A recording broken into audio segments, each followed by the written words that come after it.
Today marks 25 years of my dad's unexpected death. And I still so vividly remember that morning. See, his accident happened on a Thursday night, and then he didn't pass away until early Saturday morning. But because we didn't have phones, I did not know, as kids did not know, that we're still at home, that he had passed away until that morning when I so vividly remember hearing the crackle of the gravel as a big hospital van drove into our driveway. And the moment I saw that van and I saw my mom and my grandparents from Michigan and aunts and uncles climb out of that van, I knew that my dad didn't make it. But I want to share something really, really amazing. One of my favorite memories of my dad. And I like to remember my dad for all the good things and the amazing person that he was.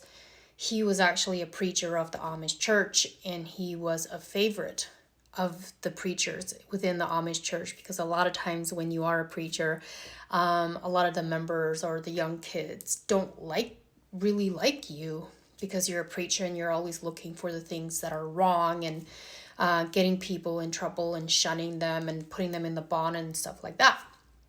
My dad was different. He had a very kind and gentle and forgiving heart. And so he was a favorite amongst the preachers. And when he died, a lot of the church members said, "Oh, the good one is gone," which was really, really sad because he brought a different light to the community and within the church and the church members. But this specific memory I want to share with you guys, because we didn't have pictures. We weren't allowed cameras or anything like that, so I don't have a picture of my dad. But I do have a picture very specifically branded into my brain, and that is the morning of from the evening that he then had his accident. And that morning he was in a really, really good mood, joking around like he did a lot. He had a really dry sense of humor. And it was a day that we were going to be walking our usual 3 miles to school. But if us kids had the opportunity to catch a ride to school, we took it. And my dad was leaving early that morning to go make apple cider. So he would take these big stainless steel milk cans on the back of the buggy and go to my grandpa's place, gather the apples, and go to the apple cider making place.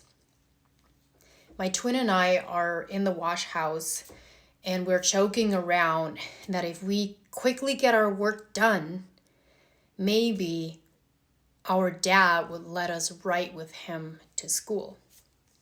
He happened to be on the outside of the wash house and overheard our conversation, and he busted into the door and he said some kind of joke like, I don't remember what he said, but I just know that we laughed because he didn't say yes, but he also didn't say no.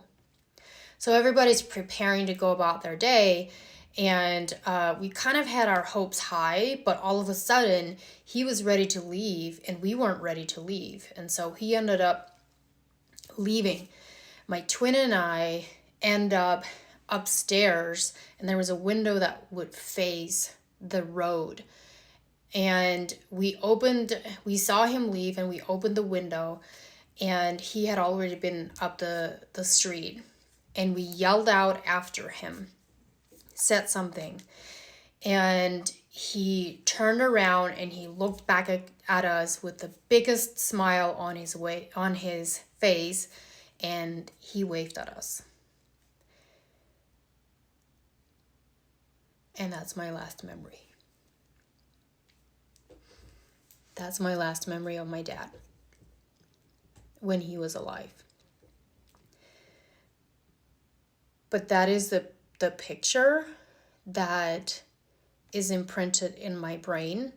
And to this day, I can still picture him and I know exactly what he looked like, even though I have no physical pictures to look at him. I've talked to siblings of mine and even my mom and asked them if they still remember what he looks like. And most of them say that they could not picture what he would still look like. But for some reason, I have that.